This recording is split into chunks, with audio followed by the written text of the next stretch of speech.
Wow. Just relax. This song is Alejandro Scary Pool Parties, my favorite. Uh, Fake Smiles. This is my attempt at the drum programming. Didn't spend a lot of time on it, but it's just beautiful. The whole song is this bed right here.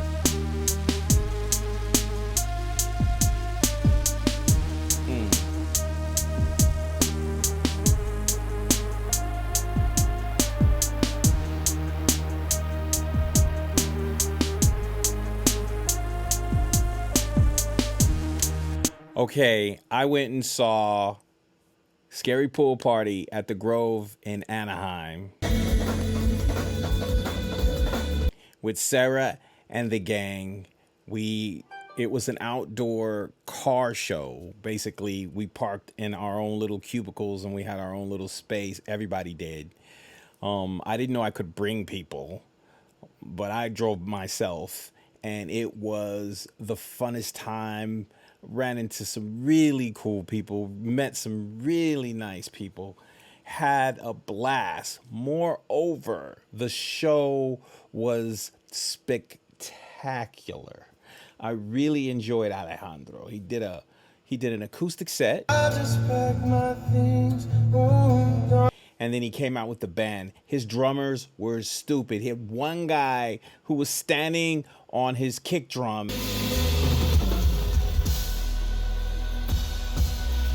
Then he had another drummer. He had two drummers, by the way, who was just going off.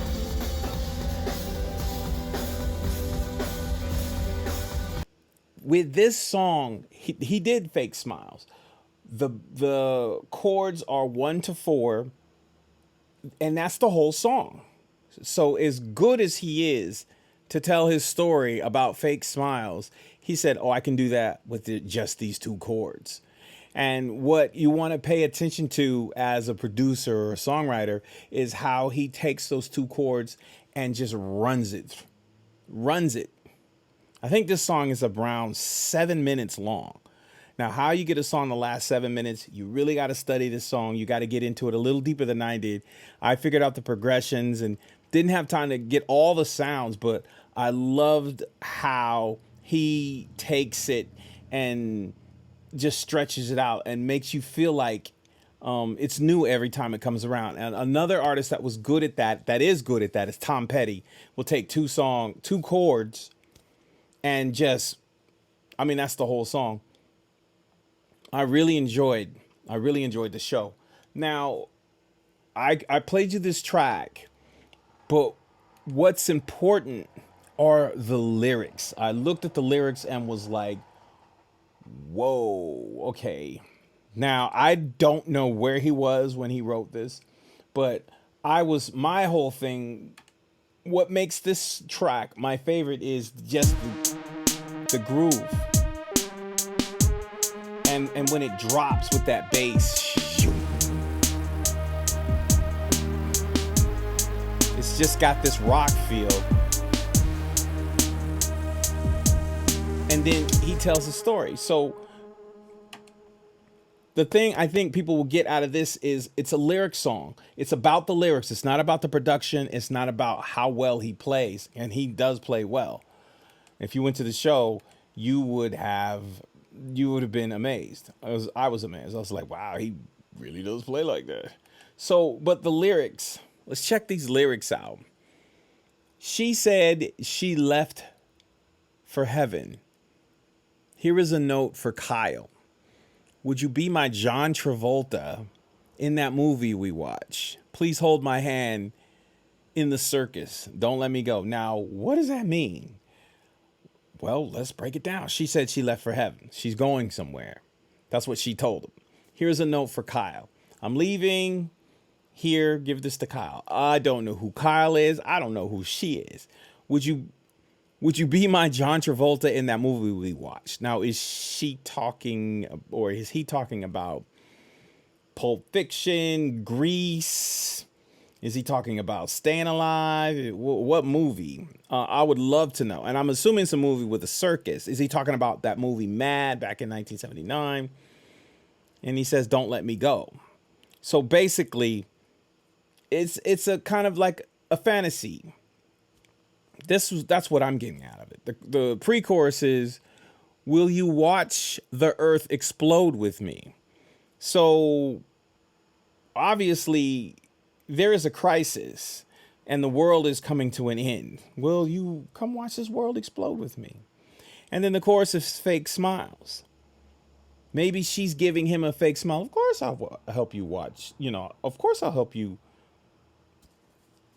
watch the world explode. Give you my fake smile here. Um in other words, he's saying lie to me. I don't care if you like me or if you don't like me, but lie to me. Tell me you do like me. You know, don't let me go. Make me feel like you want me, but it doesn't have to be true. That's what I'm getting out of this first verse. The song's called Fake Smile. So it's like, that's the concept.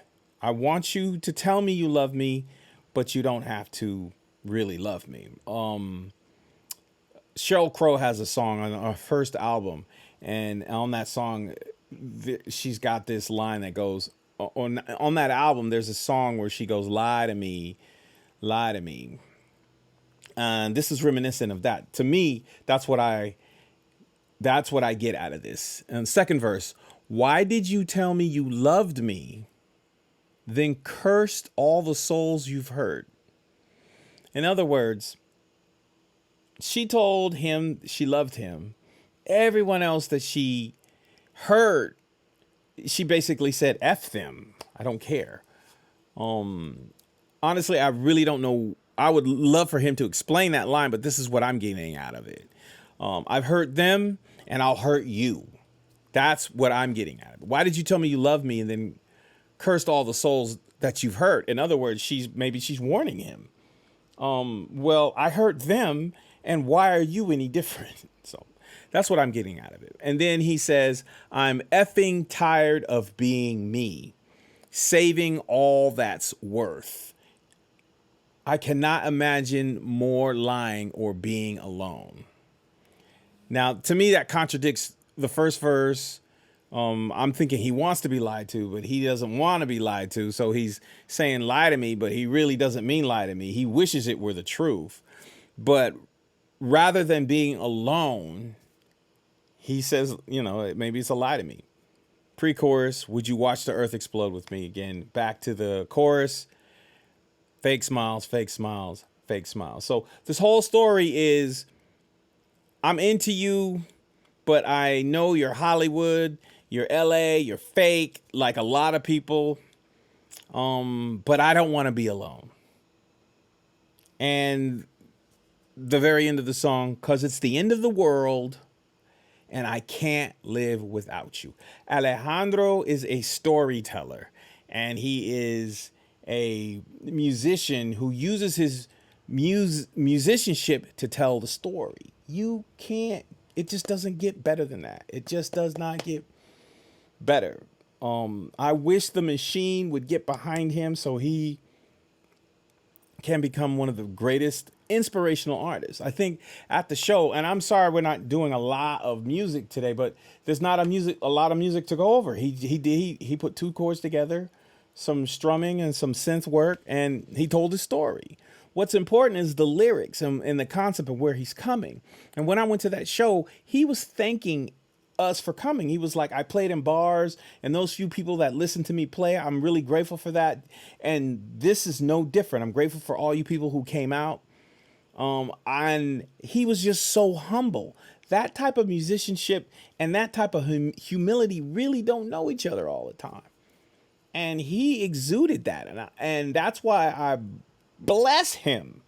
I wish him the world because of that, because a lot of artists are not as humble and don't even play that well. So I would love to know more about this song. I hope he does an interview of it. I wish I could have went deeper into the music and what he did, but he honestly just kept it simple. And that is the greatest rule in music production.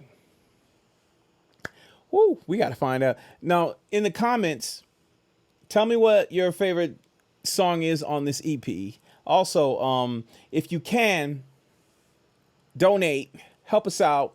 COVID has really hurt us. My PayPal is here. My Venmo is here. My Cash App is here. Have a blessed day.